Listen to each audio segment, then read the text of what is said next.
माधव कुंज बिहारी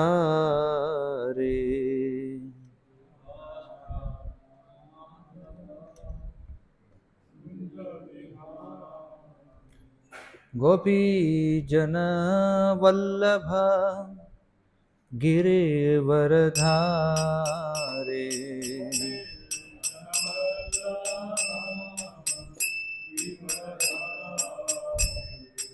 यशोदनंदन व्रज जनरंजन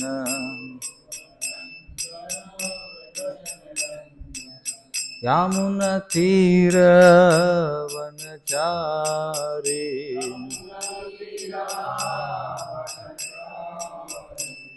हरे कृष्ण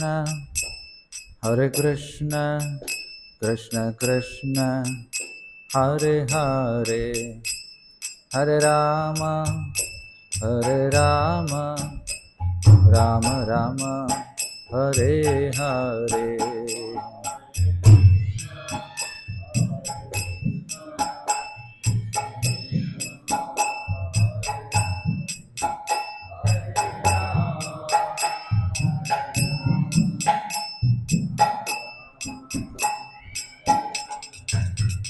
हरे कृष्ण कृष्ण कृष्ण हरे हरे हरे राम राम राम हरे हरे।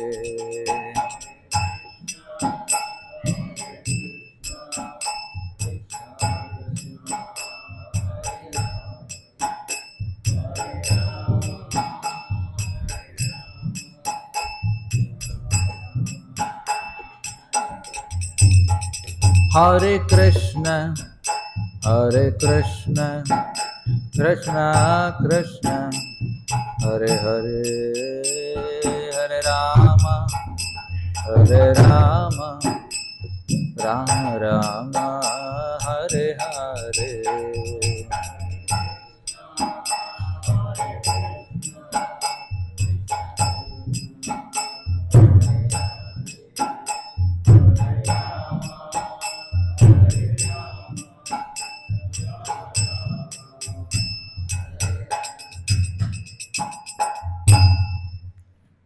हरे कृष्ण।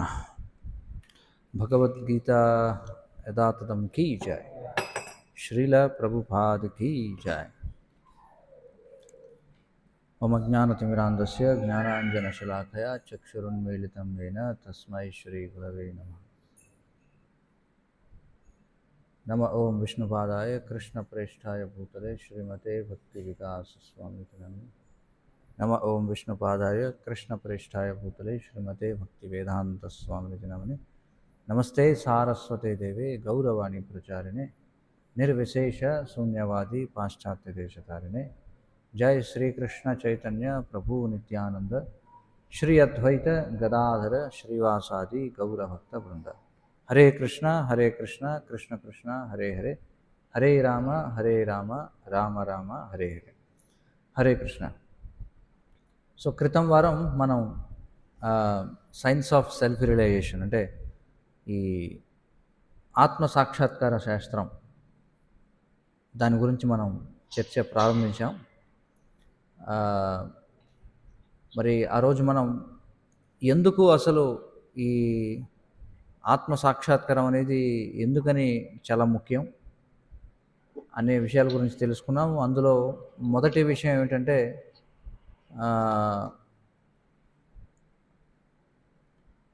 మనం ఈ శరీరం కాదు ఆత్మ అనేటువంటి విషయం తెలుసుకోవడం అని చెప్పుకున్నాం. అయితే ఈరోజు మనం భగవద్గీత నుండి ఎక్కడెక్కడ శ్రీకృష్ణ భగవానుడు భగవద్గీతలో ఈ ఆత్మ యొక్క తత్వం గురించి వివరిస్తున్నాడనేది మనం చూద్దాం. ప్రత్యేకించి ఆ శ్లోకాలు మాత్రమే మనం చూస్తాం ఈరోజు. ఓకే, సో చూద్దాం. మరి భగవద్గీతలో మనందరికీ తెలిసిందే 18 అధ్యాయాలు ఉన్నాయి. ఆ 18 అధ్యాయాల్లో ముఖ్యంగా మనకి ఈ ఆత్మతత్వం అనేది 3 అధ్యాయాల్లో మనకు కనిపిస్తుంది భగవద్గీతలో.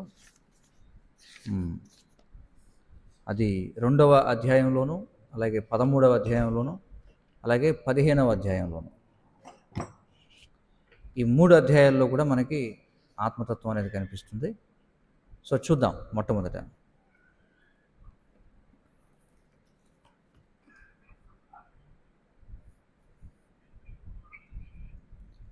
దయచేసి మ్యూట్ చేయండి. ఎవరో మైక్రోఫోన్ ఆన్లో ఉంది.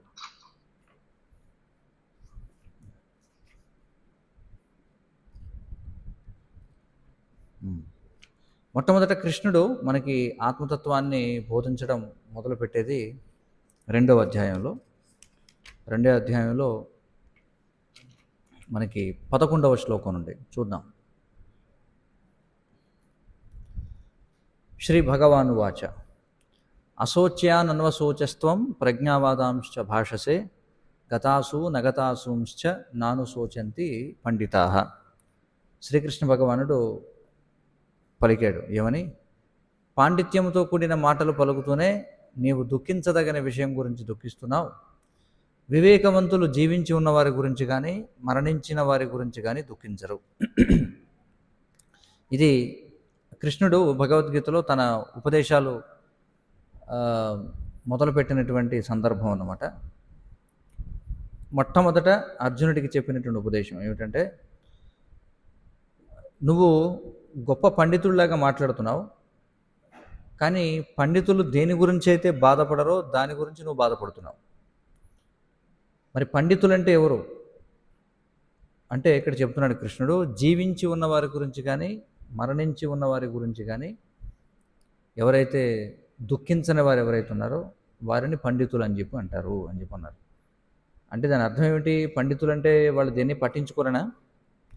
అంటే వారికి ఎవరు కూడా అవసరం లేదనా?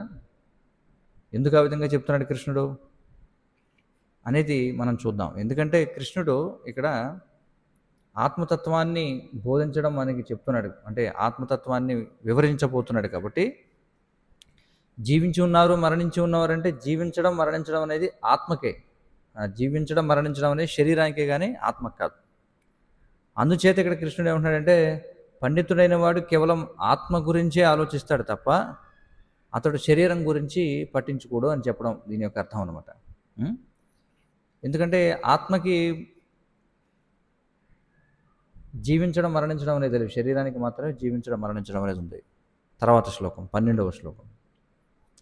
నత్వేవాహం జాతునాసం నత్వం నేమే జనాధిపాహ నచైవ న భవిష్యామః సర్వే వయమతః పరం అని చెప్పుకుంటున్నాడు. అంటే నేను కానీ నీవు కానీ రాజులందరూ కానీ నిలిచి ఉండని సమయం ఏది లేదు, భవిష్యత్తులో కూడా మనలో ఎవరము ఉండకపోము అని చెప్పుకుంటున్నాడు. ఇక్కడ నేను కానీ అంటే ఇక్కడ కృష్ణుడు కానీ, నీవు కానీ అంటే అర్జునుడు కానీ, ఈ రాజులందరూ కానీ అంటే ఈ కురుక్షేత్ర యుద్ధంలో సమావేశమైనటువంటి సుమారుగా 18 అక్షౌహిణుల సైన్యం ఎవరైతే ఉన్నారో, అంటే సుమారుగా అక్కడ మనం చూస్తే ఒక అక్షౌహిణి అంటే 2,40,000 అంత సంఖ్యలో ఉంటుందన్నమాట.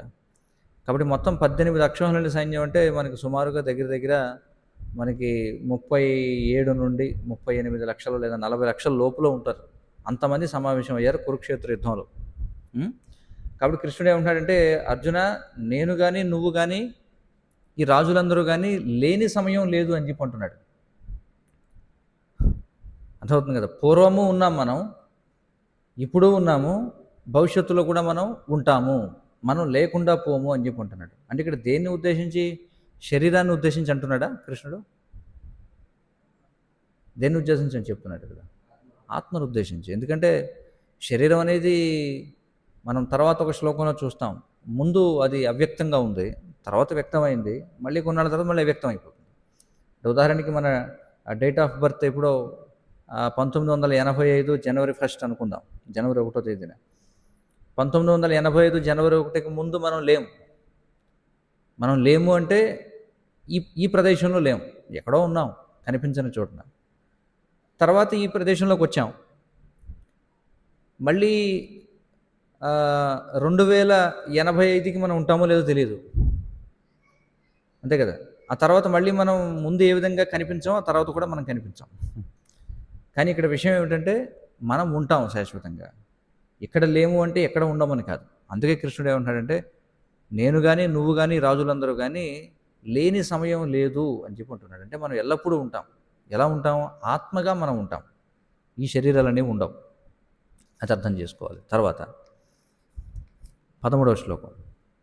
దేహినోస్మిన్ యదా దేహే కౌమారం యవ్వనం జరా తదా దేహాంతర ప్రాప్తిర్ ధీరస్తత్ర న ముహ్యతి అంటున్నాడు. ఏమంటున్నాడు? దేహధారి ఈ దేహంలో బాల్యం నుండి యవ్వనానికి, దాని నుండి ముసలితనానికి క్రమంగా వెళుతున్నట్లుగానే మరణం తర్వాత వేరొక దేహంలోకి వెళతాడు. ఇటువంటి మార్పుచే ధీరుడు మోహము చెందడు అని చెప్పి అంటున్నాడు. దేహధారి అంటే ఎవరు? వస్త్రధారి అని అంటాం, చక్రధారి అని అంటాం. చక్రధారి అంటే అర్థం ఏమిటి? చక్రాన్ని ధరించినవాడు. అంటే ఆ చక్రం వేరు, ధరించినవాడు వేరు కదా. అలాగే వస్త్రధారి అంటే ఎవరు? వస్త్రాన్ని ధరించినవాడు. అంటే వస్త్రం వేరు, ధరించినవాడు వేరు. అలాగే ఇక్కడ దేహధారి అంటే దేహం వేరు, దాన్ని ధరించినవాడు ఎవరు? ఎవరు ధరించినవాడు? ఆత్మ. కాబట్టి ఇక్కడ ఏమంటున్నాడంటే ఆత్మ ఈ దేహంలో బాల్యం నుండి యవ్వనానికి, యవ్వనం నుండి ముసలితనానికి క్రమంగా వెళుతున్నట్లుగానే. చాలామంది అడుగుతారు, ఏమంటారంటే పునర్జన్మ అనేది ఉందా అని అడుగుతారు. పునర్జన్మ ఏది ఉందని మనకి ఎలా తెలుసు? అది ఊరికే ఒక నమ్మకమేనా అని చెప్పి అంటుంటారు. దానికి కృష్ణుడు ఒక మంచి డెమాన్స్ట్రేషన్ చేస్తున్నాడు అనమాట. ఇక్కడ డెమో ఇవ్వడం. ఏమిటి మంచి డెమాన్స్ట్రేషన్ అంటే, సరే ఈ శరీరం వదిలేసాక నువ్వు వేరే శరీరం తీసుకుంటావా లేదా అనేది నువ్వు అర్థం చేసుకోవాలంటే, ఇదే జీవితంలో నువ్వు అనేక శరీరాలు మారుస్తున్నావు. ముందు దాన్ని గమనించు. ఇది గమనించగలిగితే అప్పుడు ఈ శరీరం వదిలేసాక మరొక శరీరం తీసుకుంటాం కూడా నీకు అర్థమవుతుంది అని చెప్పి అంటున్నాడు. దానికి ఎలాగ ఇక్కడ ఎగ్జాంపుల్ చెప్తున్నాడు. ఏమంటున్నాడు? బాల్యం నుండి మనం యవ్వనానికి శరీరం మార్చామా లేదా? ఇప్పుడు ఎవరన్నా మనకి ఏదో జాబ్ అప్లికేషన్స్ పడ్డాయి, వాళ్ళు పాస్పోర్ట్ సైజ్ ఫోటో ఇవ్వమని అడిగారు. మనం ఏం చేస్తామంటే 5 ఏళ్ల వయసులో ఫోటో తీసుకెళ్ళి ఇస్తాం. తీసుకుంటారా దాన్ని? 5 ఏళ్ల వయసులో ఫోటోని ఎందుకని? మనం చెప్తాం కదా, నేనే కదా అది వేరే వ్యక్తి ఏమిటి కాదు కదా. కానీ 5 ఏళ్ల వయసులో ఉన్న ఫోటోకి 25 ఏళ్ల వయసులో ఉన్న ఫోటోకి తేడా ఉంటుందా లేదా? ఎందుకు తేడా వచ్చింది? శరీరం మారిపోయింది కాబట్టి. కానీ వ్యక్తి అదే వ్యక్తి కదా. వ్యక్తి మారిపోయాడా? వ్యక్తి మారలా, శరీరం మారిపోయింది. కాబట్టి కృష్ణుడు ఏమంటున్నాడంటే, సరే ఈ శరీరం వదిలేక ఇంకొక శరీరం తీసుకుంటావా లేవా అనేది నీకు అర్థం చేసుకోవాలంటే ముందు ఇదే జీవితంలో నువ్వు శరీరాలు మార్చావా లేదా నాకు చెప్పు. ముందు మార్చావా లేదా? నువ్వు పుట్టగానే తల్లి గర్భంలోంచి బయటికి రాగానే ఎలా ఉన్నావు? 5 ఏళ్లకి ఎలా ఉన్నావు? అప్పుడు శరీరం మారిపోయిందా? మారిపోయింది. ఇప్పుడు 25 ఏళ్ల వయసు వచ్చింది. 5 ఏళ్లప్పుడు శరీరం 25 ఏళ్లప్పుడు శరీరం ఒకే విధంగా ఉన్నాయా? మారిపోయింది.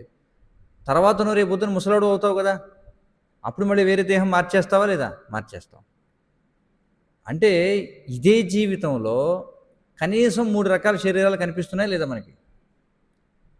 గ్రాస్ డిఫరెన్స్ అనమాట. చాలా చక్కగా అంటే కంప్లీట్ డిఫరెంట్ బాడీస్ కనిపిస్తున్నాయి. పూర్తి భిన్నమైనటువంటి దేహాలు 3 కనీసం కనిపిస్తున్నాయి. యాక్చువల్గా శాస్త్రాల్లో 6 చెప్పబడ్డాయి. 6 రకాల దేహాలు మారుస్తాం మనం ఇదే జీవితంలో. అంటే ఒక వ్యక్తి 100 సంవత్సరాలు జీవిస్తే పుట్టిన దగ్గర నుంచి మరణించే వరకు 6 శరీరాలు మారుస్తాం మనం. అర్థమైంది కదా. పోనీ 6 గమనించలేకపోయినా 3 అయితే కంపల్సరీగా మనం గమనించవచ్చు. గ్రాస్ డిఫరెన్స్ కనిపిస్తాయి. కాబట్టి కృష్ణుడు ఏమంటున్నాడంటే, ఏ విధంగా అయితే ఇదే జీవితంలో బాల్యం నుండి యవ్వనానికి మారావు, యవ్వనం నుండి ముసలితనానికి మారావు, అలాగే మరణించిన తర్వాత కూడా ఇంకొక దేహంలోకి వెళతావు. ఇదేమన్నా అర్థం చేసుకోవడం కష్టమా చెప్పండి? దీనికి ఇక్కడే నిరూపణ కనిపిస్తుందా లేదా? మన కళ్ళ ముందే శరీరాన్ని మారుస్తున్నాం, మరి తర్వాత ఇంకొక శరీరం మారుస్తాం అనే దాంట్లో ఏమిటి ఆశ్చర్యం చెప్పండి? కాబట్టి కృష్ణుడు ఏమంటాడంటే, ఇలాంటి మార్పు చేత ధీరుడు మోహము చెందడు అని చెప్పుకుంటున్నాడు. ధీరుడు అంటే చాలామంది అనుకోవచ్చు, బాగా 6 ప్యాక్ బాడీ ఉండి మంచి బలిష్టంగా ఒక 7 అడుగులు ఎత్తుండే మిస్టర్ ఇండియా మిస్టర్ యూనివర్స్ లాగా ఉన్నాడు కాదు. కృష్ణుడు ఏమంటాడంటే, ధీరుడు అంటే ఎవడంటే ఈ విధంగా ఆత్మ ఒక దేహాన్ని విడిచి మరొక దేహానికి వెళ్ళడం ఏదైతుందో, ఈ మార్పు చేత కలత చెందని వాడు ఎవడైతున్నాడో, ఎవడైతే దీనికి భ్రమకి గురికాడో వాడిని ఏమంటారట? ధీరుడు అని అంటారు అని చెప్పి అంటున్నాడు. తర్వాత 14వ శ్లోకం చూడండి. మాత్రా స్పర్శాస్తు కౌంతేయ శీతోష్ణ సుఖదుఃఖదాహ ఆగమాపాయినో అనిత్య తాం స్థితిక్షస్వ భారత అని చెప్పి అంటున్నాడు. సరే, ఇప్పుడు మనకి ఈ దేహాలు మారుతూ ఉన్నాయి. ఈ దేహాలు మారడం వల్ల మనకి ఇబ్బందులు వస్తున్నాయా లేదా చెప్పండి? దేహాలు మారడం వల్ల ఇబ్బందులు అనేవి ఉన్నాయి కదా, ఖచ్చితంగా ఉన్నాయి. కానీ కృష్ణుడు ఏమంటున్నాడంటే, ఇక్కడేమంటున్నాడు, ఒక కౌంతేయ, సుఖదుఖాలు తాత్కాలికంగా కలగడం, కాలక్రమంలో అవి పోవడం, చలికాలం ఎండాకాలం వచ్చిపోవడం లాంటిది ఓ భరతవంశీయుడా, అవి ఇంద్రియానుభూతి వలన కలుగుతాయి.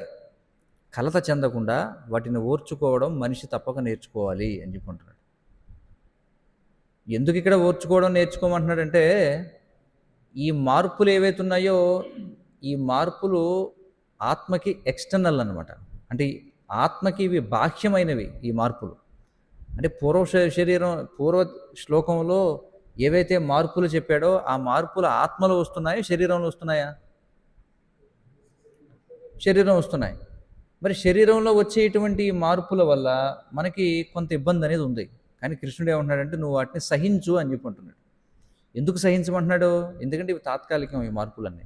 ఎలాగట ఈ మార్పులు అంటే, ఇప్పుడు వేసవికాలం వచ్చింది, దీనికి ముందు చలికాలం ఉంది కదా. చలికాలం అందరూ మాస్కులు పెట్టుకుని తిరిగారు, లేదా మఫ్లర్లు మంకీ క్యాప్లు పెట్టుకుని తిరిగాం, అందరూ స్వెటర్లు వేసుకుని తిరిగారు. ఇప్పుడు తర్వాత వేసవికాలం వచ్చింది, అప్పుడు శీతాకాలం చాలా ఇబ్బందిగా ఉంది మనకి. ఎప్పుడు అయిపోతే బాగుండా అనిపించింది. ఇప్పుడు ఎండాకాలం వచ్చింది, ఇప్పుడు ఎండాకాలం ఎండలు కాల్చేస్తున్నాయి, ఇప్పుడు అయిపోతే బాగుంటుందా అనుకుంటాం. తర్వాత మళ్ళీ వర్షాకాలం ఇప్పుడు వస్తుందా అనుకుంటాం, మళ్ళీ వర్షాకాలం వస్తుంది. వర్షాకాలం వచ్చాక వర్షానికి చాలా ఇబ్బందులు పడాల్సి ఉంటుంది. సో కాబట్టి చలికాలం ఎండాకాలం ఇవి వచ్చిపోవడం లాంటివట. ఏవి? ఈ సుఖ దుఃఖాలు కూడా అని చెప్పుకుంటున్నాడు కృష్ణుడు. అందుకే ఇవి ఎందువల్ల వస్తాయట? ఇంద్రియానుభూతి వల్ల వస్తాయి. అంటే ఆత్మకి సంబంధించినవి కావు ఇవి సుఖ దుఃఖాలు అనేవి. వీటికి సంబంధించినవి శరీరానికి సంబంధించినవి. మరి శరీరం అంటే ఏమిటి? ఇంద్రియ గ్రామము అని చెప్పన్నారు. అంటే గ్రూప్ ఆఫ్ సెన్సెస్ అనమాట. శరీరం అంటే ఏమున్నాయి చెప్పండి? ఇందులో 5 జ్ఞానేంద్రియాలు ఉన్నాయి, 5 కర్మేంద్రియాలు ఉన్నాయి, అంతేనా కదా? ఈ 5 జ్ఞానేంద్రియాలు 5 కర్మేంద్రియాల సమ్మేళనమే, కాంబినేషనే ఈ గ్రాస్ బాడీ. మన కంటికి కనిపించే శరీరం ఏదైతే ఉందో ఇందులో 5 జ్ఞానేంద్రియాలు అంటే ఇక్కడ ఉన్నాయి మనకు తెలుసు. అలాగే 5 కర్మేంద్రియాలు ఉన్నాయి. ఇవన్నిటినీ కలపడం కోసం కొంత మధ్యలో మాంసము ఇవన్నీ ఉన్నాయి. అదంతా కలిపితే దీన్ని ఒక శరీరం అని చెప్పి అంటాం. ఇది స్థూల శరీరం అంటే గ్రాస్ బాడీ అంటాం. ఇంకొకటి సూక్ష్మ శరీరం అనేది ఒకటి ఉంది. అది ఏంతో తయారైంది? మనసు, బుద్ధి, అహంకారంతో తయారైంది. కాబట్టి ఈ సుఖం దుఃఖం అనేవి ఈ భౌతికమైన ఇంద్రియాలు ఇంద్రియ అర్థములతో, అంటే అర్థం ఏమిటి? సెన్స్ ఆబ్జెక్ట్స్ అని చెప్పి అన్నారు. ఇంద్రియ అర్థాలు అంటే ఏమిటి? ప్రతి ఇంద్రియానికి ఒక ప్రయోజనం ఉంది, ఒక సెన్స్. ప్రతి సెన్స్కి ఒక ఒక ఒక పర్పస్ అనేది ఉంది. కళ్ళు అనేవి దేనికోసం ఉన్నాయి? చూడడం కోసం. నాలుక రుచి చూడడం కోసం. చెవి వినడం కోసం. చర్మం స్పృశించడం కోసం, టచ్ చేయడం కోసం ఉంది. కాబట్టి కళ్ళు ఎప్పుడైతే రకరకాల దృశ్యాలను చూస్తాయో, కొన్ని దృశ్యాల వల్ల సుఖం కలుగుతుంది, కొన్ని దృశ్యాల వల్ల దుఃఖం కలుగుతుంది. అలాగే ముక్కు రకరకాల వాసనల్ని సెన్స్ చేసినప్పుడు కొన్ని వాసనలు సుఖాన్ని ఇస్తాయి, కొన్ని వాసనలు దుఃఖాన్ని ఇస్తాయి. అలాగే నాలుకతో మనం రకరకాల వస్తువులు, రకరకాల పదార్థాలు తింటాం. కొన్ని పదార్థాలు సుఖాన్ని ఇస్తాయి, కొన్ని పదార్థాలు దుఃఖాన్ని ఇస్తాయి. కాబట్టి ఈ సుఖం దుఃఖం అనేది వేటి మధ్య ఇంటరాక్షన్ ఇది. అంటే వేటి మధ్య చర్య ప్రతిచర్యలలో జరుగుతుంది. ఇంద్రియాలు ఇంద్రియార్థములతో సంపర్కం చెందడం వల్ల కలుగుతాయి. అందుకే ఇక్కడ కృష్ణుడు ఏమంటున్నాడంటే, కలత చెందకుండా వాటిని ఓర్చుకోవడం మనిషి తప్పక నేర్చుకోవాలి అని చెప్పుకుంటాడు. ఎందుకంటే అవి వాస్తవానికి ఆత్మకు సంబంధించినవి కావు. అంటే మనకు సంబంధం లేని దాన్ని మనదే అని అనుకోవడం వల్ల మనకి ఇబ్బందులు ఉన్నాయి చాలా. ఒక చిన్న ఎగ్జాంపుల్ చెప్పొచ్చు దీనికి. ఎలాగంటే, ఇప్పుడు ఏదన్నా India world cup cricket match జరుగుతుంది అనుకుందాం, అర్థవుతుంది కదా. మన భారతదేశంలో 140 కోట్ల మంది జనం ఉన్నారు. సరే, ఆ క్రికెట్ మ్యాచ్ని ఎన్ని కోట్ల మంది చూస్తారు అనుకోవచ్చు? ఏమంటారు? 140 కోట్ల మందిలో ఎంతమంది పట్టించుకుంటారు ఆ క్రికెట్ వరల్డ్ కప్ ఫైనల్ని? సుమారుగా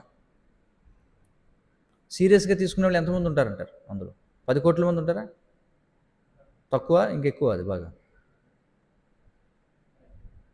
10 కోట్ల మంది.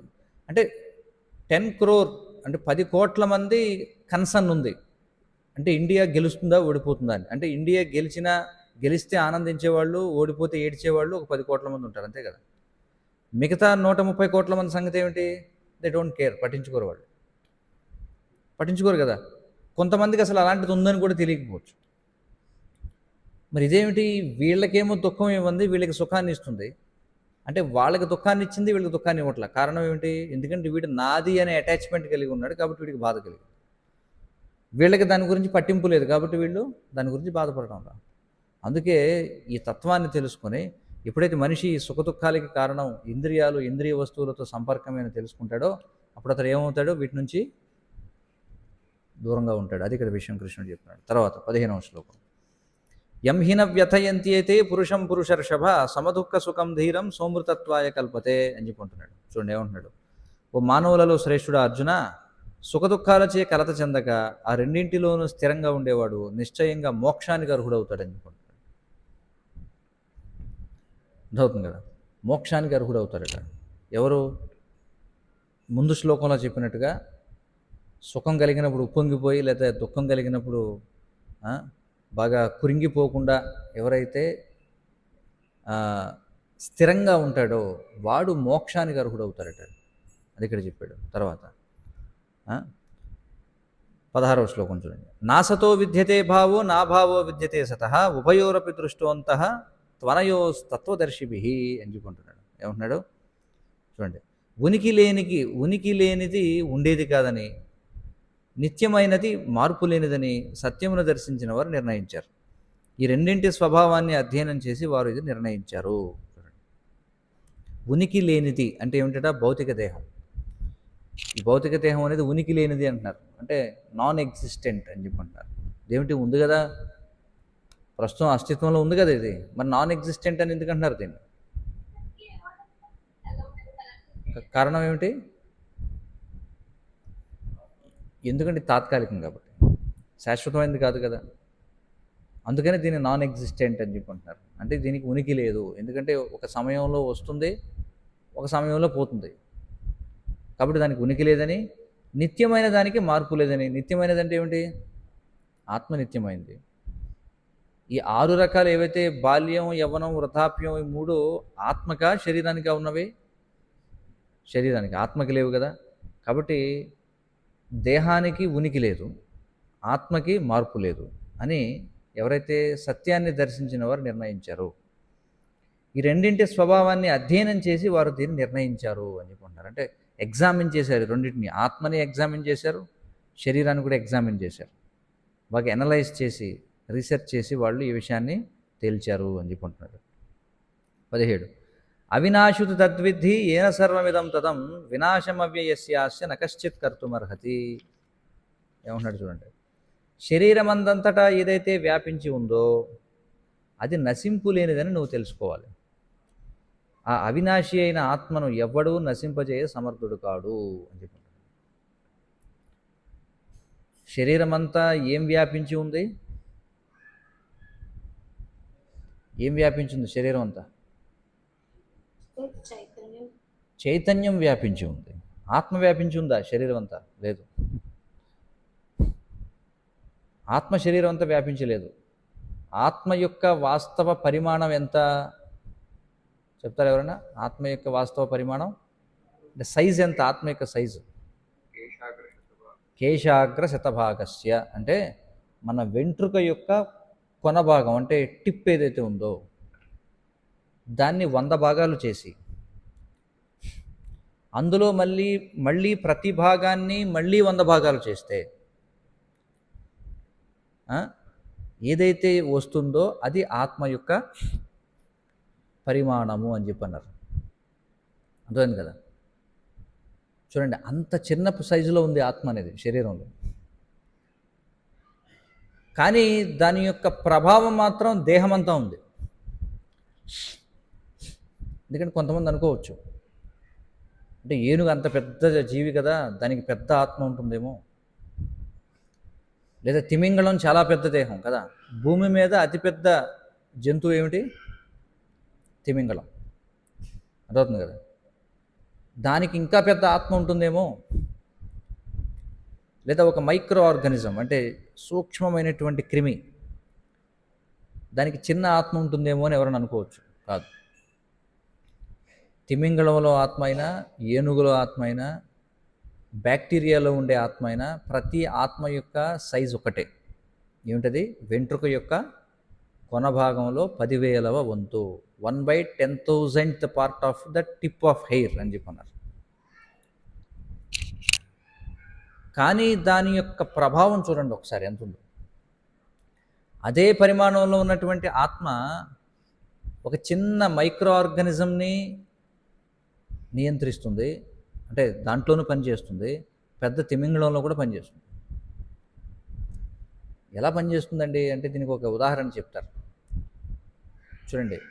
ఈ ఆత్మ ఎక్కడ ఉంటుంది శరీరంలో అంటే ఒక చోటే ఉంటుంది శరీరంలో, కానీ అక్కడ నుండి ఏ విధంగా అయితే లైట్ ఒక దగ్గరే ఉన్నప్పటికీ దాని యొక్క లైటింగ్ అంతా కూడా స్ప్రెడ్ అవుతుందో, అంటే దీపం ఒక దగ్గరే ఉన్నప్పటికీ దాని కాంతి గది అంతా కూడా విస్తరిస్తుందో, అలాగే ఆత్మ జీవి యొక్క హృదయ భాగంలో ఉంటుంది. హృదయ భాగంలో ఉండి అక్కడ ఉండి దాని యొక్క ఇన్ఫ్లుయెన్స్, దాని యొక్క శక్తిని ఏ విధంగా అయితే దీపం తన కాంతిని గదంతా విస్తరింపజేసినట్టుగా ఆత్మ హృదయంలో ఉండి తన కాంతిని, అంటే తన యొక్క శక్తి, దాన్నే చైతన్యము అంటారు, దాన్నే కాన్షియస్నెస్ అని చెప్పి అంటాం. ఆత్మ యొక్క శక్తిని ఏమంటాం? కాన్షియస్నెస్, చైతన్యము అని చెప్పి అంటాం. అది హృదయంలో ఉన్నప్పటికీ దాని యొక్క చైతన్యం శరీరం అంతా కూడా విస్తరించి ఉంటుంది. అదవుతుంది కదా. కాబట్టి ఇక్కడ ఏమంటున్నారంటే అది నశింపు లేదనేది మనం తెలుసుకోవాలి. ఆ చైతన్యాన్ని ఎవడో కూడా నాశనం చేయలేడట చూడండి. ఎందుకంటే ఆత్మను ఎవడో కూడా నాశనం చేయలేడు.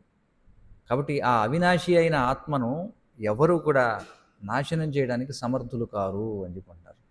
దీన్ని ఎవరు కూడా నాశనం చేయలేరు అని చెప్పి అంటున్నాడు. తర్వాత శ్లోకం.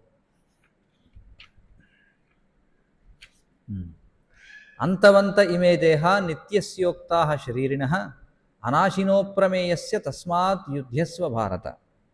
అయితే ఇక్కడ ఒక చక్కటి ఉదాహరణ శ్రీల ప్రభుపాద ఇస్తారు. ఏమంటారంటే, అది చాలామంది అడగొచ్చు, ఏమంటే ఇంత చిన్న ఆత్మ దాని యొక్క ప్రభావం అంత గొప్పగా ఎలా ఉంటుందండి అంటే, దానికి పొటాషియం ఐసోసైనైడ్ అనే దాని యొక్క ఎగ్జాంపుల్ ఇస్తారు.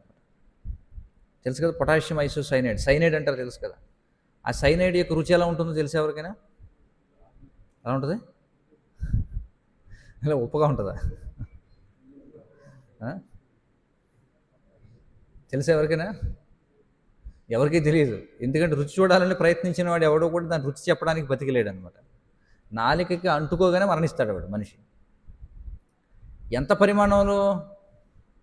చాలా అతి కొద్ది పరిమాణంలో. మీరు చూడండి, అతి కొద్ది పరిమాణంలో ఒక్కసారి పొటాషియం ఐసోసైనైడ్ని నాలికి ముట్టిస్తే వెంటనే మనిషి చనిపోతాడు. చూడండి అంత.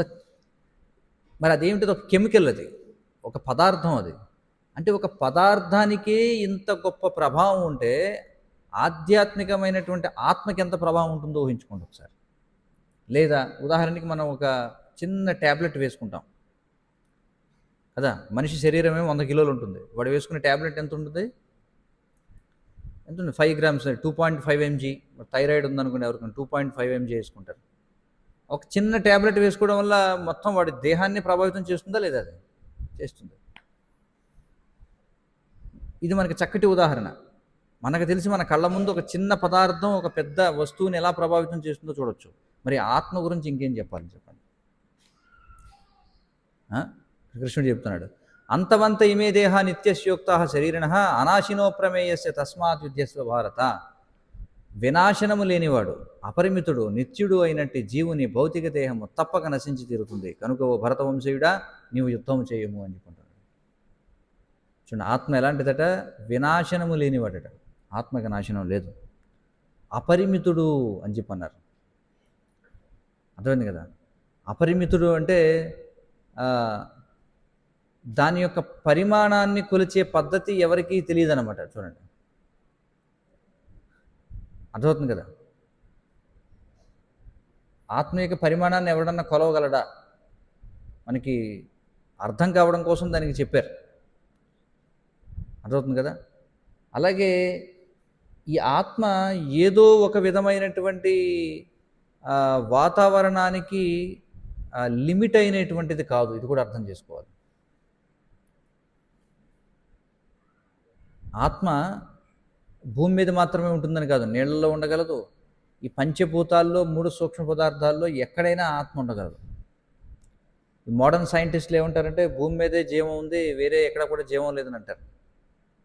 కానీ మన వేదశాస్త్రాలు ఏం చెప్తున్నాయంటే ఆత్మ అన్ని చోట్ల ఉంది. అది పరిమితం లేదనమాట. అంటే ఇక్కడే ఉండాలి అక్కడ లేదనేది కాదు, ప్రతి చోటన ఉంది ఆత్మ, ఎక్కడైనా జీవించగలదు.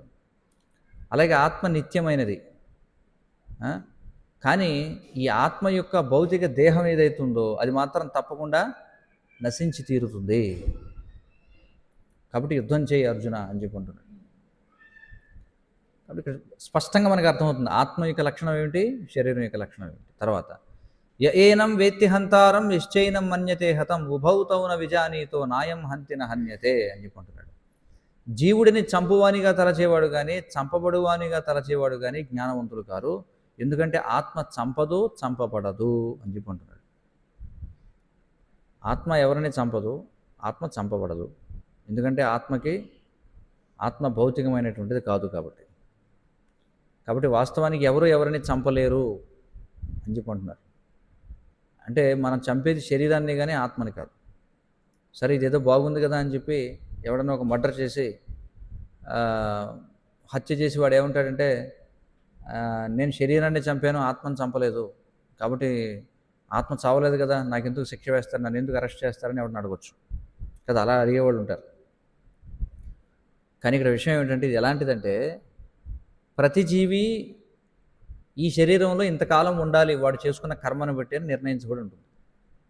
అంటే ఉదాహరణకి ప్రభువుల వరకు చెప్తారు, ఏమంటారంటే మీరు ఏం చేశారంటే ఒక కాంట్రాక్ట్ కుదుర్చుకొని ఏదో మీరు ఒక పెద్ద షాపింగ్ కాంప్లెక్స్లో ఒక షాప్ని మీరు అద్దెకి తీసుకున్నారు, ఒక 5 ఏళ్ల పాటు కాంట్రాక్ట్ తీసుకున్నారు.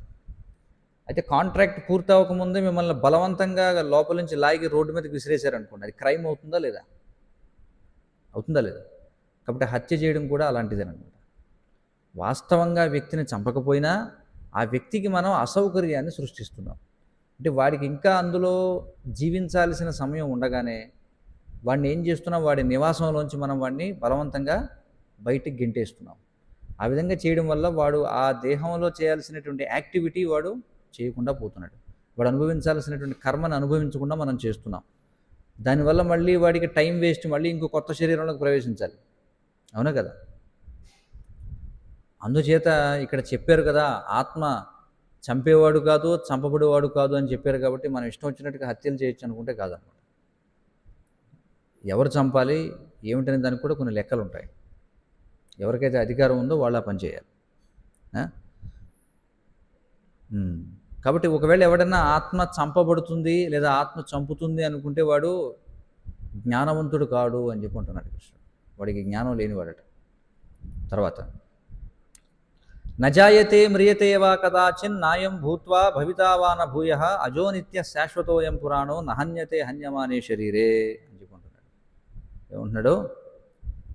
ఆత్మకు ఎన్నడూ జన్మ కానీ మృత్యువు గాను లేదు. ఆత్మ జన్మింపలేదు, జన్మింపదు, జన్మింపబోదు. ఇది కొంచెం అందరికీ కూడా బివిల్డరింగ్గా ఉంటుంది అనమాట, మోహకరంగా ఉంటుంది. ఎందుకంటే మన ఎక్స్పీరియన్స్ ఏంటంటే ఈ ప్రపంచంలో ప్రతిదానికి ఒక డేట్ ఆఫ్ బర్త్ ఉండడం మనం చూస్తాం. ఈ ప్రపంచంలో మన ఎక్స్పీరియన్స్లో ప్రతిదీ కూడా అది మనుగడలోకి వచ్చిన సమయం అనేది ఒకటి ఉంది. ప్రతిదీ కూడా కొన్నాళ్ళ పాటు ఉంటుంది, ప్రతిదీ కొన్నాళ్ళ తర్వాత మనకి నాశనం అయిపోతుంది.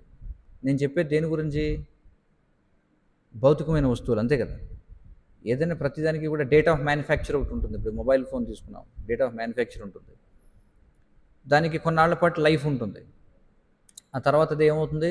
స్క్రాప్కి వెళ్ళిపోతుంది. ఎందుకంటే మనం ఆత్మను చూడలేం కాబట్టి, మనం చూడగలిగింది కేవలం భౌతికమైనటువంటివే కాబట్టి, మనం చూసే ప్రతి భౌతికమైన దానికి ఒక పుట్టినరోజు, బతికిన కాలం, అలాగే చచ్చిన రోజు అనేది ఉంది. కాబట్టి మనం ఏమనుకుంటామంటే ఇదేమవుతుందంటే మన ఆలోచన విధానాన్ని ప్రభావితం చేస్తుందన్నమాట. అందుకే మనం ఏం ఆలోచించినా ఇదే స్పియర్లో ఆలోచించగలుగుతాం. ఏ స్పియర్లో, ఏ తలంలో ఆలోచిస్తాం? ప్రతిదానికి ఒక ఆరంభం ఉంది, ప్రతిదీ కొంతకాలం ఉంటుంది, ప్రతిదీ కొంత తర్వాత నశించిపోతుంది. మనం ఏ ఆలోచన చేసినా ఇది మనల్ని కండిషన్ చేస్తుందన్నమాట, ఈ ఆలోచన విధానం. అందుకే ఆత్మ గురించి చెప్పినప్పుడు కూడా చాలామంది ఏమనుకుంటారంటే ఆత్మ కూడా ఎప్పటికప్పుడు పుట్టుండాలి కదా, ఆత్మ కూడా కొంతకాలం ఉండి ఎప్పుడో కూడా నాశనం అయిపోవాలి కదా అనుకుంటాం. కానీ ఈ కండిషనింగ్కి అతీతమైంది ఆత్మ అనేది. అర్థమవుతుంది కదా. ఈ శరీరానికి ఇప్పుడు మనం చెప్పుకునేవన్నీ కూడా మెటీరియల్ రూల్స్ అనమాట. అంటే ఓన్లీ పదార్థానికి మాత్రమే ఈ ఈ నియమాలు వర్తిస్తాయి, ప్రకృతి నియమాలు. ఈ నియమాలు ఆత్మకి వర్తించవు. తర్వాత భగవద్గీతలో కృష్ణుడు చెప్తాడు, మనకి 2 రకాల ఎగ్జిస్టెన్సెస్ ఉంటాయన్నమాట. 2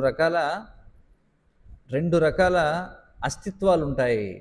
ఒకటి భౌతికమైనటువంటి అస్తిత్వం, రెండవది ఆధ్యాత్మిక అస్తిత్వం. దాని గురించి మనకి సమాచారం లేనే లేదనమాట. శాస్త్రాల్లో ఉంది కానీ ఎవడో పట్టించుకూడదని.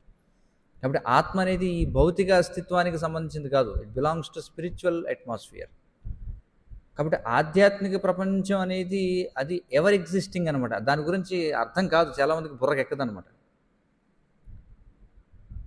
అందుకే ఇక్కడ ఏం చెప్తున్నారంటే ఆత్మ ఆ వాతావరణానికి సంబంధించింది కాబట్టి అది ఎప్పుడు కూడా పుట్టలేదు, అది పుట్టదు, భవిష్యత్తులో కూడా జరగదు. దానికి జన్మ అనేది లేదు, అది నిత్యమైంది, శాశ్వతమైంది, పురాతనమైంది. శరీరం చంపబడినా ఆత్మ మాత్రం చంపబడదు అని చెప్పుకుంటున్నాడు.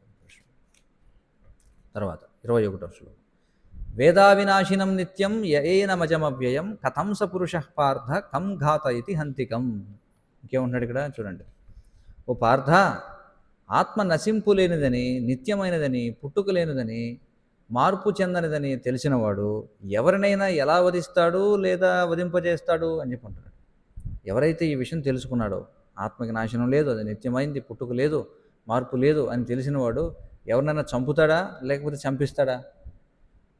లేదు. వాడు ఎవరినైనా చంపించలేడు, ఎవరిని చంపలేడు అని చెప్పుకుంటున్నాడు. ఎందుకంటే ఆత్మకి మరణం అనేది లేదు కాబట్టి. తర్వాత, వాసాంసి జీర్ణాన్ని యథా విహాయ నవాని కృష్ణాది నరోపరాణి తథా శరీరాన్ని విహాయ జీర్ణాన్ అన్యాన్ని సంయాతి నవాని దేహి అని చెప్పాడు. ఏమన్నాడంటే, మనిషి పాత వస్త్రాలను విడిచి కొత్త వస్త్రాలను ధరించినట్లుగా ఆత్మ ముసలవి పనికిరానివి అయిన దేహాలను విడిచి కొత్త భౌతిక దేహాలను స్వీకరిస్తుంది. అంతే కదా, మనం ఏం చేస్తాం?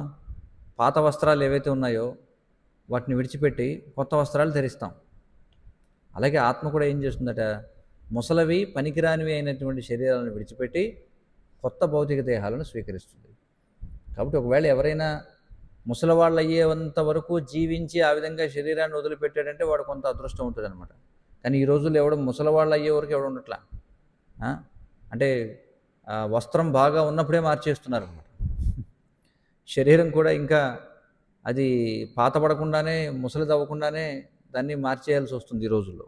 అలా ఒకవేళ జరిగితే అదేదో పూర్వజన్మలో మనం చేసుకున్న పాపం వల్ల. ఇమ్మిచ్యూర్ డెత్ అనమాట. చూడండి, బయట రోడ్డు మీదకి వెళ్తే అన్నీ అవే బ్యానర్లు. అంతా యూత్తే చనిపోయేవాళ్ళు. అంతా 25 ఏళ్ల వయసువాడు, 30 ఏళ్ల వయసువాడు, 40 ఏళ్ల వయసువాడు, అందరూ ఎక్కువ వాళ్ళే చనిపోతున్నారు ఈరోజు. అది ఎందుకు జరుగుతుందంటే వాడు మనం చేసేటువంటి పాపం వల్ల అనమాట. కానీ ఇక్కడ ఏం చెప్తున్నారంటే, ఏ విధంగా అయితే మనకి శరీరం తీసుకోవడం వదిలిపెట్టడం అనేది కొత్త వస్త్రం తీసుకోవడం, పాత వస్త్రాన్ని వదిలిపెట్టడం లాంటిది అని చెప్పుకుంటున్నాడు.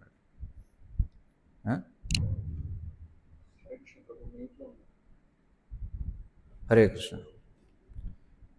సో కాబట్టి ఆ విధంగా మనం ఏం చేస్తున్నాం, పాత వస్త్రాన్ని విడిచిపెడతాం, కొత్త వస్త్రాన్ని తీసుకుంటాం. దాన్నే పునర్జన్మ అని చెప్పి అంటారు. తర్వాత, నైనం చిందంతి శస్త్రాన్ని నైనం దహతి పావక నచైనం క్లేదయంత్యాపు నశోషయతి మారుత అని చెప్పుకుంటున్నాడు. ఏమంటున్నాడు, ఆత్మ ఎలాంటి ఆయుధం చేత ముక్కలు చేయబడదు, అగ్నిచే కాల్చబడదు, నీటిచే తడుపబడదు, వాయువుచే ఎండిపోదు. ఎందుకని? అది భౌతికమైనది కాదు. భౌతికమైన వస్తువునైతే మనం ముక్కలు చేయొచ్చు, కాల్చొచ్చు, తడపొచ్చు, ఎండబెట్టొచ్చు. కానీ ఆత్మ భౌతికమైన వస్తువు కాదు కాబట్టి దాన్ని ముక్కలు చేయం. అసలు దాన్ని పట్టుకోవడం ఎలా? ఫస్ట్ చెప్పండి. ముక్కలు చేయాలంటే పట్టుకోవాలి కదా ముందు మనం. ఎందుకంటే దాని పరిమాణం ఎంత అని చెప్పబడింది. అది వెంట్రుక యొక్క కొన భాగంలో 10,000వ వంతు. ఎక్కడ పట్టుకుంటాం దాన్ని? పట్టుకోవడం కష్టం. ఒకవేళ పట్టుకున్నా దాన్ని ఎవరు ముక్కలు చేయలేరు. అగ్ని దాన్ని కాల్చలేదు, నీరు తడపలేదు, వాయువు దాన్ని ఎండింపలేదు. తర్వాత, అచ్ఛేద్యో యమదాహ్యోయం అక్లేద్యో శోష్య ఏవచ నిత్య సర్వగత స్థాణు అచలోయం సనాతన. కృష్ణుడు అంటున్నాడు మళ్ళీ, ఈ వ్యక్తిగత ఆత్మ ఛేదింపబడనిది, అంటే ముక్కలు చేయబడినది, కరుగనటువంటిది. ఆత్మ తీసుకెళ్ళి నీళ్ళల్లో వేస్తే పంచదార కరిగినట్టుగా కరగదు అది. అగ్నిలో వేస్తే కాలదు, దహింపబడదు, అది ఎండిపోదు ఎండలో పెడితే. అది నిత్యమైనది, సర్వత్రా ఉన్నది ఆత్మ. అన్ని చోట్ల ఉంది, ఆత్మ లేని ప్రదేశమే లేదనమాట. ప్రతి చోటున జీవం ఉంది, దానికి మార్పు లేదు.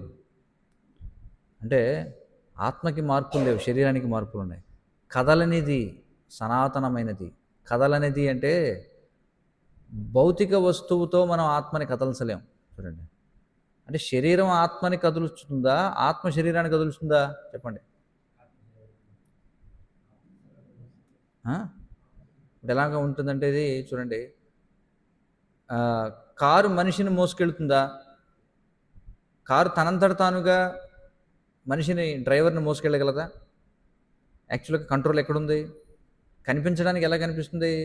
కారే మనిషిని తీసుకుపోతున్నట్టుగా ఉంటుంది, కానీ వాస్తవానికి ఆ కారుని నియంత్రించేది ఎవరు? డ్రైవర్ నియంత్రిస్తున్నాడు. అలాగే ఆత్మ శరీరాన్ని కదిలిస్తుంది, కానీ శరీరం ఆత్మని కదిలించలేదు. ఇది మనం అర్థం చేసుకోవాలి. అర్థమవుతుంది కదా? ఏ భౌతిక వస్తువు కూడా దాన్ని కదల్చలేదు. కాబట్టి సనాతనమైనది అని చెప్పుకుంటున్నాడు. తర్వాత అవ్యక్త్యోయమచింత్యోయం అవికార్యోయముచ్యతే తస్మాదేవం విదిత్వైనం నాను శోచితుమర్హసి అని చెప్పుకుంటున్నాడు. అంటే ఆత్మ కనబడనిది, కనిపిస్తుంది కంటికి. మనకి ఎక్స్రేలు, లేకపోతే cell phone race, internet data race, ఇవే కనిపించవు మనకి. ఈ భౌతికమైనవే కదా ఇవన్నీ, అవునా కదా? ఇంకా ఆత్మ ఆధ్యాత్మికమైనది ఎలా కనిపిస్తుంది మనకి? ఆత్మ కనబడదు, ఊహింపలేనిది. దాన్ని ఎవడన్నా ఊహించగలడు? ఆత్మ ఎలా ఉంటుందో ఎవడో ఊహించలేడు.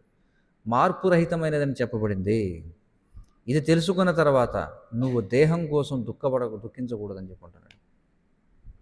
ఈ విషయాలు తెలుసుకున్న తర్వాత నువ్వు శరీరం గురించి ఎలా దుఃఖిస్తావయ్యా అని చెప్పుకుంటున్నాడు. తర్వాత 27వ శ్లోకం చూడండి. జాతస్య హి ధ్రువో మృత్యు ధ్రువం జన్మ మృతస్య చ తస్మాత్ అపరిహార్యార్థే నత్వం శోచితుమర్హసి. పుట్టినవాడికి తప్పక మరణం కలుగుతుంది. మరణం తర్వాత జీవుడు తిరిగి మళ్ళీ తప్పక జన్మిస్తాడు. కాబట్టి అనివార్యమైన నీ విధి నిర్వహణలో నీవు దుఃఖించకూడదు. చూడండి, నువ్వు ఎంతవరకు చేయగలవు అంతవరకు చేయి, బాధపడాల్సిందేమీ లేదు. ఈ శరీరాన్ని వదిలేక మళ్ళీ ఇంకో శరీరం తీసుకుంటావు. శరీరం తీసుకున్నావంటే మళ్ళీ దాన్ని విడిచిపెట్టాలి, విడిచిపెట్టావంటే మళ్ళీ శరీరం తీసుకోవాలి. కాబట్టి ఎందుకు బాధపడతావు అని చెప్పుకుంటున్నాడు. తర్వాత అవ్యక్తాదీని భూతాని వ్యక్తమధ్యాని భారత అవ్యక్త నిధనాన్యేవ తత్రకా పరిదేవన అని చెప్పుకుంటున్నాడు. ఏమంటున్నాడు? సృష్టింపబడే జీవులందరూ ఆదిలో అప్రకటంగా ఉంటారు, మధ్యలో ప్రకటమై ఉంటారు, నశించినప్పుడు తిరిగి అప్రకటమవుతారు. కనుక దుఃఖించవలసిన అవసరం ఏమున్నది? చూడండి, ఇదే మనం ముందు కూడా చెప్పుకున్నాం. అంటే ఈ శరీరంలోకి రాకముందు మనం ఎక్కడున్నాం? ఏ స్థితిలో ఉన్నాం మనం? అప్రకట స్థితిలో ఉన్నాం, అన్మానిఫెస్ట్ స్థితిలో ఉన్నాం, అవ్యక్తంగా ఉన్నాం అన్నమాట. అంటే ఉదాహరణకి ఇప్పుడు వీళ్ళు వచ్చారు బయట నుంచి, ఎక్కడి నుంచో. ఇక్కడికి రాకముందు ఎక్కడున్నారు వాళ్ళు? వాళ్ళు అసలు ఎగ్జిస్టెన్స్లో లేరా? ఉన్నారా? ఉన్నారు కదా. కానీ అప్రకటంగా ఉన్నారు, అంటే ఎక్కడో దూరంగా ఉన్నారు కాబట్టి నాకు కనిపించాల. దగ్గరికి లోపలికి వచ్చాక ఇద్దరు వ్యక్తులు కనిపించారు. ముందు కనిపించలేదు, ఇప్పుడు కనిపించారు. కొద్దిసేపు అయిన తర్వాత మళ్ళీ ఏమవుతారు? వాళ్ళు అప్రకటం అయిపోతారు. కానీ అప్రకటం అవ్వటం అంటే దాని అర్థం ఏంటి? వాళ్ళు లేరనా, లేకపోతే కనిపించట్లేదని అర్థం? ఉన్నారు, ఎగ్జిస్టెన్స్లో ఉన్నారు, కానీ మన కంటికి కనిపించడం లేదు. అదే ఇక్కడ చెప్తున్నాడు. కాబట్టి నువ్వేవి దుఃఖించాల్సిన అవసరం లేదయ్యా అర్జున అని చెప్పంటున్నాడు. తర్వాత ఏమంటున్నాడు చూడండి. ఆశ్చర్యవత్ పశ్యతి కశ్చిదేనం ఆశ్చర్యవత్ పశ్యతి కశ్చిదేనం ఆశ్చర్యవద్ వదతి తథైవ చాన్యః ఆశ్చర్యవచ్చైన మన్యశృణోతి శ్రుత్వాప్యేనం వేదన చైవ కశ్చిత్ అని చెప్పుకుంటున్నాడు. కొందరు ఆత్మని ఆశ్చర్యకరమైనదిగా చూస్తారట. ఇప్పుడు ఇవన్నీ చెప్తే ఆశ్చర్యంగా ఉందా లేదా? అసలు ఏమిటి ఆత్మ, ఏమిటి దీని వ్యవహారం ఏమిటి? కొంతమంది అందుకే ఆత్మని ఆశ్చర్యకరమైనదిగా చూస్తారు. కొందరు దానిని ఆశ్చర్యకరమైనదిగా వర్ణిస్తారట. చూడండి, మరికొందరు దానిని ఆశ్చర్యకరమైనదిగా వింటారు. ఆశ్చర్యకరమైన దానిగా చూస్తారు కొంతమంది, ఆశ్చర్యకరమైన దానిగా వింటారు కొంతమంది వర్ణిస్తారు. అయితే ఇంకొంతమంది దాని గురించి విన్నప్పటికీ ఏమాత్రం అర్థం చేసుకోలేరు అని చెప్పంటారు. మనం చెప్తాం, ఏమిటి ఇంత ఆత్మతత్వం గురించి చెప్తున్నాం, కొంతమందికి ఎందుకని అర్థం కాదు అంటే, అర్థం కాదని కృష్ణుడే చెప్తున్నాడు భగవద్గీతలో. ఇది అందరికీ అర్థమయ్యేది కాదు నాయన. దానిని గురించి విన్నప్పటికీ ఏమాత్రం అర్థం చేసుకోలేరట కొంతమంది. ఏం చేయగలం మరి చెప్పండి? తర్వాత కృష్ణుడు అంటున్నాడు, దేహీ నిత్యమవధ్యోయం దేహే సర్వస్య భారత తస్మాత్ సర్వాణి భూతాని నత్వం శోచితుమర్హసి. ఓ భరతవంశీయుడా, దేహంలో నివసించేవాడు ఏనాడూ చంపబడడు, కనుక నీవు ఏ జీవి గురించి దుఃఖించాల్సిన అవసరం లేదు అని చెప్పుకుంటున్నాడు. కాబట్టి చంపబడేది ఏమిటి? దేహం చంపబడుతుంది, ఆత్మ చంపబడదు. కాబట్టి ఏ జీవి గురించి కూడా నువ్వు దుఃఖించాల్సిన అవసరం లేదు అని కృష్ణుడు అంటున్నాడు. ఇదంతా కూడా మనకి 2వ అధ్యాయంలో కనిపించే సమాచారం. ఇంకా మనకి భగవద్గీతలో ఆత్మ గురించిన వివరణ కృష్ణుడు మళ్ళీ 13వ అధ్యాయంలో మనకి ఇస్తాడనమాట. అవేమిటో చూద్దాం. 13వ అధ్యాయంలో 33, 34 శ్లోకాల్లో చూడండి ఏమంటాడు కృష్ణుడు. యథా సర్వగతం సౌక్ష్మ్యాదాకాశం నోపలిప్యతే సర్వత్రావస్థితో దేహే తథాత్మా నోపలిప్యతే అని చెప్పంటాడు. ఏమంటాడంటే, ఆకాశము సర్వత్రా వ్యాపించి ఉన్నప్పటికీ తన సూక్ష్మ స్వభావం కారణంగా దేనితోనూ కలవదు. అదేవిధంగా బ్రహ్మభావములో నెలకొన్న ఆత్మ దేహంలో ఉన్నప్పటికీ ఆ దేహముతో కలవదు. మనం అందరం ఎక్కడున్నాం? ఆకాశంలో ఉన్నామా లేదా? ఈ భూమి ఎక్కడుంది? భూమి ఎక్కడుంది? ఆకాశంలోనే కదా ఉంది. అన్ని లోకాలు ఆకాశంలోనే ఉన్నాయా లేవా? కానీ ఆకాశం దేనితోన్నా కలుస్తుందా? ఏమంటారు? కలవదు. ఎందుకంటే ఆకాశం చాలా సూక్ష్మంగా ఉంటుంది కాబట్టి. అలాగే ఆత్మ కూడా దేహంలోనే ఉన్నప్పటికీ ఈ దేహంతో కలవదు అని చెప్పుకుంటున్నాడు కృష్ణుడు. అర్థమైంది కదా? దేహంలోనే ఉంటుంది కానీ దేహంతో కలవదు. తర్వాత 34వ శ్లోకం చెప్తాడు. యథా ప్రకాశయత్యేకః కృత్స్నం లోకమిమం రవిః క్షేత్రం క్షేత్రీ తథా కృత్స్నం ప్రకాశయతి భారత. చూడండి, ఓ భారత, సూర్యుడు ఒక్కడే సమస్త లోకమును ప్రకాశింపజేసినట్లుగా దేహంలో ఉన్నట్టి జీవుడు చైతన్యము ద్వారా సమస్త దేహమును ప్రకాశింపజేస్తాడు. చూడండి ఎంత స్పష్టంగా చెప్పాడు. మనకి సూర్యోదయం అవగానే లోకమంతా ప్రకాశింపబడుతుందా లేదా? సూర్యుడు ఎక్కడో ఒక దగ్గరే ఉంటాడు, ఆయన ఎక్కడో ఒక దగ్గరే ఉంటాడు ఆకాశంలో, కానీ మొత్తం లోకమంతా కూడా వెలుగుతూ నిండిపోతుంది. అలాగే దేహంలో ఉన్నటువంటి జీవుడు ఏం చేస్తాడట? ఒక దగ్గరే ఉంటాడు, కానీ చైతన్యము ద్వారా సమస్త దేహాన్ని ఏం చేస్తాడు? ప్రకాశింపజేస్తాడు. అందుకే చూడండి, బతికున్నప్పుడే శరీరంలో వెలుగు ఉంటుంది, ముఖంలో వెలుగు ఉంటుంది కదా. మరణించాక ముఖంలో వెలుగు ఉంటుందా? శవాన్ని చూడండి, శవం ముఖంలో వెలుగు ఉంటుందా? ఉండదు. జీవించి ఉన్నవాడి ముఖంలోనే వెలుగు ఉంటుంది. ఎందుకనంటే ఆత్మ ఉంటేనే వెలుగు ఉంటుంది, ఆత్మ లేకపోతే వెలుగు ఉండదు. తర్వాత మళ్ళీ మనకి ఆత్మ గురించిన సమాచారం కృష్ణుడు మనకి 15వ అధ్యాయంలో తెలియజేస్తున్నాడు. పురుషోత్తమ యోగం అంటారు. 15వ అధ్యాయంలో 8 నుండి 11 శ్లోకాల్లో మనకి సమాచారం ఉందన్నమాట. ఏమిటో చూద్దాం. అది శరీరం యదవాప్నోతి యచ్చాప్యుత్క్రామతీశ్వర గృహీత్వైతాని సంయాతి వాయుర్గంధానివాశయాత్ అని చెప్పుకుంటున్నాడు. చూడండి, వాయువు వాసనలను తీసుకుని పోయినట్లుగా భౌతిక జగత్తులో జీవుడు తన వివిధ భావాలను ఒక దేహము నుండి వేరొక దేహానికి మోసుకుని పోతాడు. ఆ విధంగా అతడు ఒక రకమైన దేహాన్ని స్వీకరించి తిరిగి వేరొక దానిని పొందడానికి దానిని విడిచిపెడతాడు. ఇప్పుడు వాయువు ఉందండి, గాలి వేస్తుంది. గాలి ఏం చేస్తుంది? ఎటువైపుగా వీస్తుందో ఆ వాసనలను తీసుకొస్తుంది, అవునా కదా? అలాగే జీవుడు ఏం చేస్తారట? పూర్వం ఏ శరీరంలో ఉన్నాడో ఆ శరీరానికి సంబంధించిన భావాలను మోసుకొస్తారట. ఎక్కడికి మోసుకొస్తాడు? ఇంకో శరీరంలోకి మోసుకొస్తాడు. చూడండి, అంటే ఇప్పుడు మనకి ఈ జీవితంలో ఈ జన్మలో కొన్ని రకాల కోరికలు ఉంటాయి. అవి ఏమిటి కోరికలు ఎందువల్ల వచ్చాయంటే పూర్వజన్మలో ఉన్న వాసనలు అని చెప్పి అంటారు వాటిని. అర్థమవుతుంది కదా? ఇప్పుడు ఇక్కడ మనకి చూడండి, ఇక్కడ మనకి అంత బాగుంది ఇక్కడ, కానీ ఒక్కోసారి మనకి ఆ పడమటి పక్క నుంచి గాలి వస్తుంటుంది. ఆ పడమటి పక్క నుంచి గాలి వచ్చేటప్పుడు ఆ పక్కన ఉన్న చేపల చెరువుల మీద ఏదో మేతలు కడుతుంటారు, ఏదో మందు కొడుతుంటారు. ఆ వాసనను మోసుకొస్తుందా లేదా ఇక్కడికి? ఈ ప్రదేశం వేరు, ఆ ప్రదేశం వేరు. ఇక్కడ మరి ఈ ప్రదేశంలో ఇక్కడేమీ చెత్త లేదు, మురికి లేదు, పెంట లేదు, ఏమీ లేదు. కానీ ఈ వాసన ఎక్కడి నుంచి వస్తుంది అంటే ఎక్కడి నుంచి వస్తుంది అది? వేరే ప్రదేశం నుండి వస్తుంది. అలాగే మనకు అనిపించవచ్చు, ఇదేమిటి ఈ జన్మలో నేను ఇలాంటి తప్పుడు పనులు ఏం చేయలేదే, నాకెందుకు ఇలాంటి తప్పుడు ఆలోచనలు వస్తున్నాయి, కోరికలు వస్తున్నాయి అని మనం అనుకుంటాం.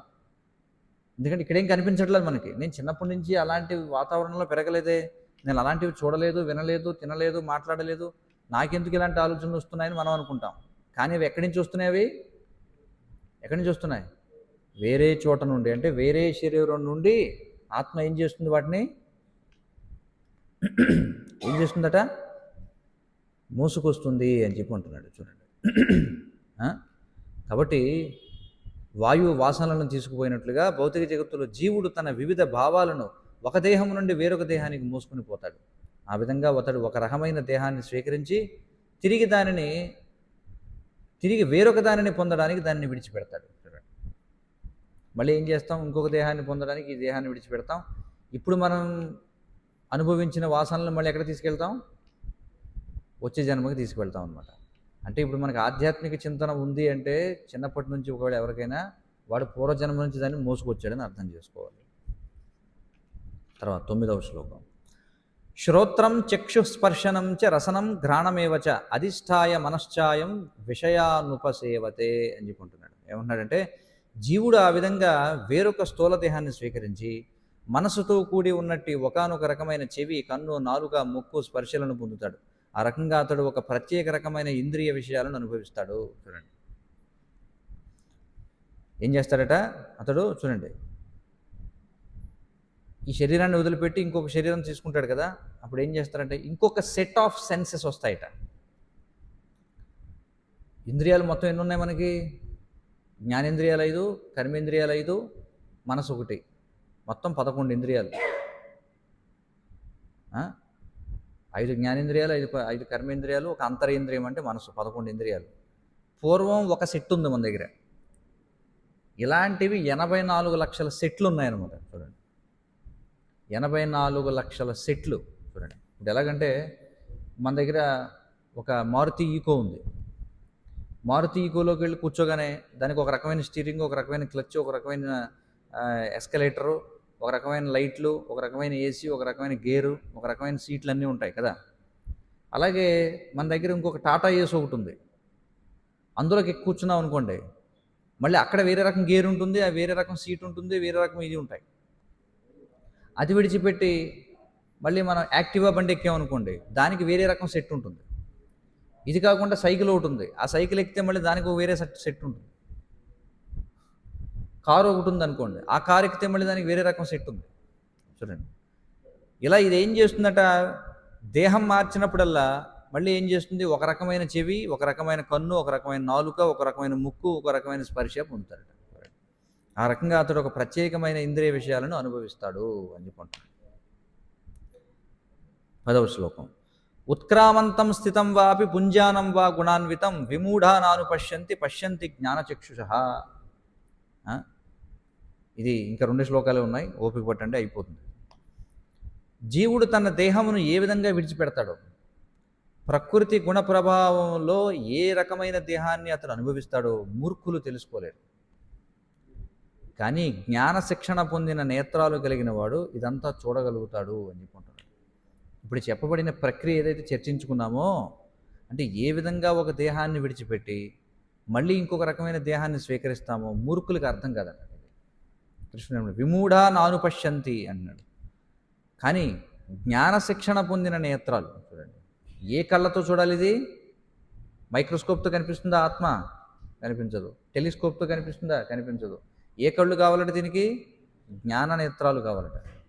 జ్ఞాన నేత్రాలు కలిగిన వాడు ఇదంతా చూడగలుగుతాడు అని చెప్పి అంటున్నాడు కృష్ణుడు. తర్వాత చివరి శ్లోకం. యతంతో యోగినశ్చైనం పశ్యంత్యాత్మన్యవస్థితం యతంతోప్యకృతాత్మానో నైనం పశ్యంత్యచేతసః అని చెప్పుకుంటున్నాడు. చూడండి ఏమంటున్నాడంటే, ఆత్మానుభూతిలో నెలకొనినట్టి యత్నశీలురైన యోగులు దీనినంతా స్పష్టంగా చూడగలుగుతారు. ఇప్పటివరకు మనం చర్చించిందంతా. కానీ మనసు ఎదగనివారు, ఆత్మానుభూతిలో నెలకొననివారు, ప్రయత్నించినప్పటికీ ఏమి జరుగుతున్నదో చూడలేరు అని చెప్పి అర్థమైంది కదా. ఎవరికి అర్థమవుతుంది, ఎవరు చూడగలరు ఇదంతా?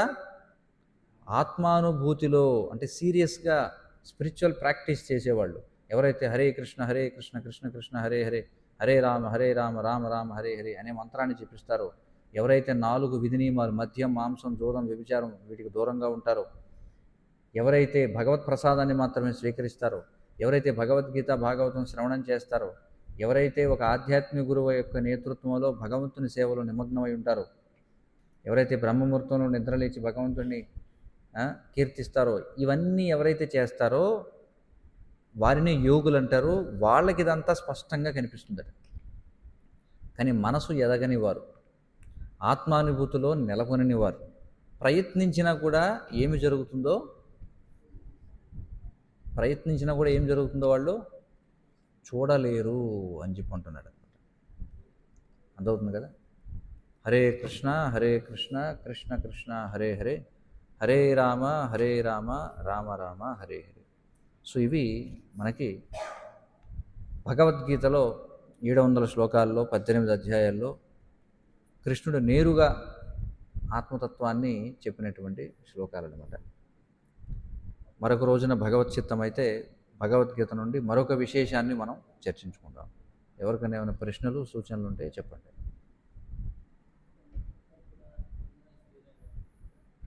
ఏమంటారు?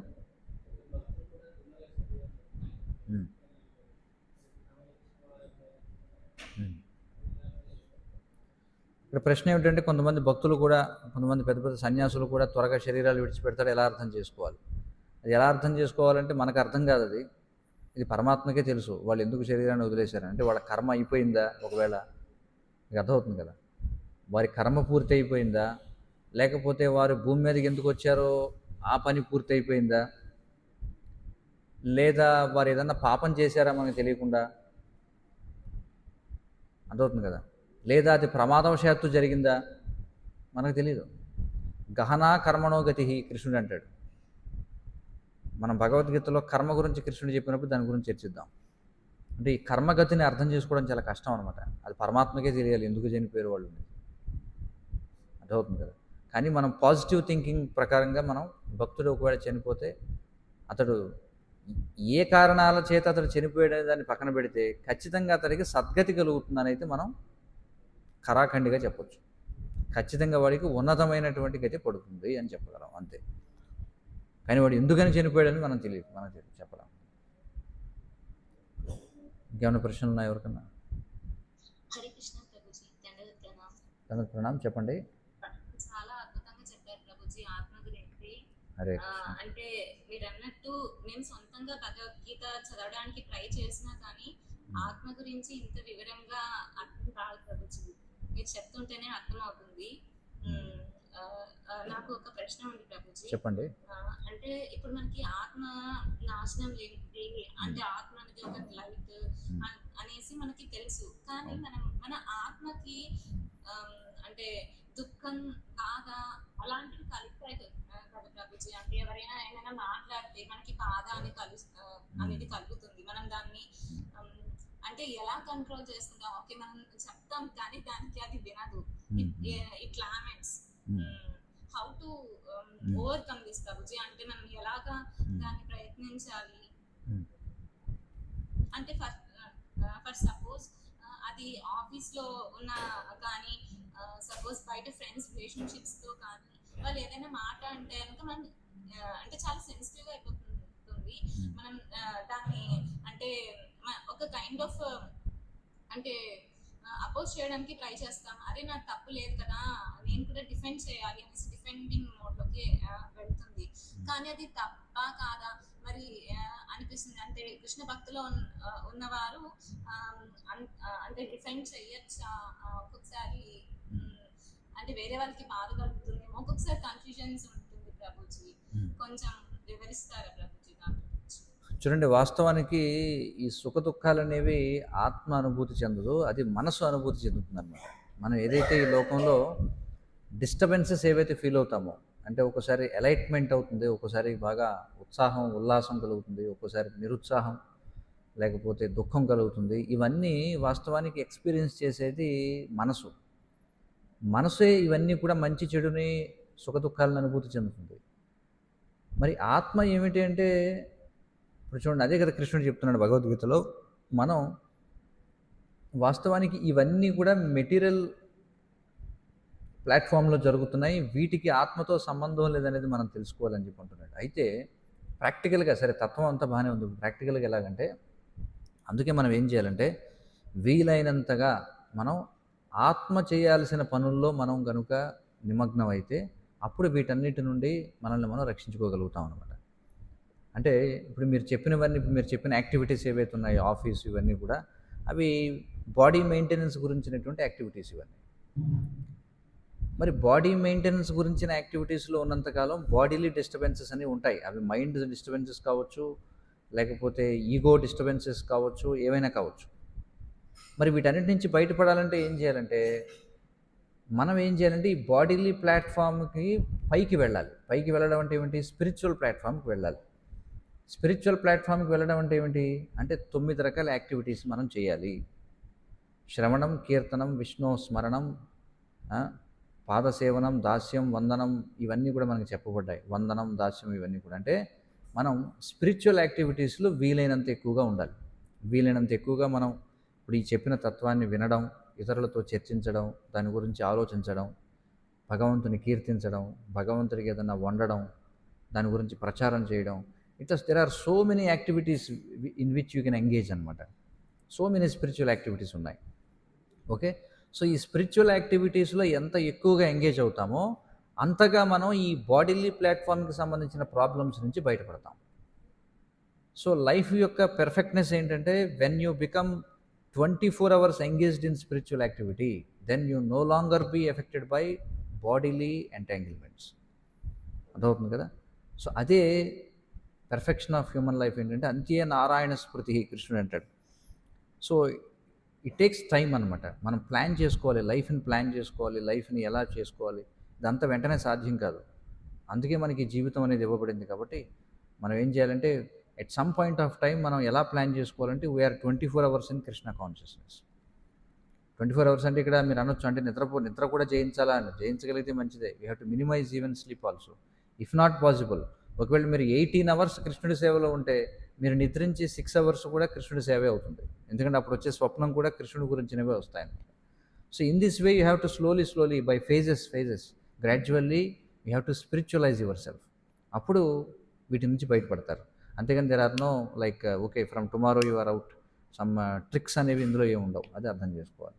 Hope you understand. Hare Krishna. Thank you Prabhuji. Yes, ఇంకెవరికైనా ఏమన్నా క్వశ్చన్స్ ఉన్నాయా? Okay, then next week Bhagavad Gita నుంచి కృష్ణ విల్లింగ్ మరొక టాపిక్ మనం డిస్కస్ చేద్దాం. Hare Krishna. Bhagavad Gita as it is की जाए. जगत गुरु श्रील प्रभुपाद की जाए. हरे कृष्ण.